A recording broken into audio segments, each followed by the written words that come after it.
الله بالخير ابو حسين. حياك الله. غالي هذا نشوان هذا جبل حمرين. هسه ابو حسين علي كاظم طبعا ذاك اليوم وجا علي ما لقاني بالزياره واليوم وجي. طاني بيه شدتين ونص، هذا طير سمع بيه مسيوم بشدتين. على ابو حمود، على احمد صيهون، واليوم وجا هاي شدتين ونص كاش، قلت له ما ابيعه مالي خاطر هذا الطير ابيعه، قلت لهم نزل صوتيات لا ابيع جبل الحمرين ابطل. وهذا ابو حسين اجى فيسولف هو ابو حسين هسه والولد موجودين احمد انت. نشوان انا اليوم جيت من القبل، ذاك اليوم جيت على ابو حسين ما لقيته رايح للزياره. اليوم رجعت على هذا الطير. ما جاي اسوم الطير سوم، يشهد الله علي جاي اشتريه وفلوسي نقدي وكاش. لا باكر ولا بعدين، بس ابو حسين ما له خاطر يقول. واخذت منه نكايتني.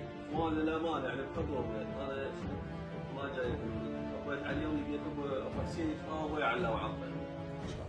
قال هاي شدتين ونص كاش، دخلنا على علي حاكينا هواي، قال والله مالي خاطر، الطير جاي يبيع للكويت وبيع له خير من الله وانتاجه طيب، وهذا الطير اللي ابيعه بطل من الهوايه.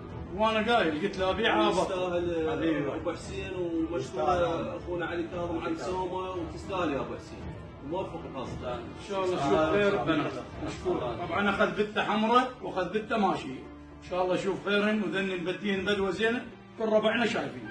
وهذا طير العراق، هذا الطير لا تفتح جسمه ولا تفتح ذيله، ضاعوا له ولا تفتح ذيله يصير صريفه على قولة ربعنا الاول. شوف هذا جبل حمرين وعاد جبل حمرين. الله يوفق الناس الحلال.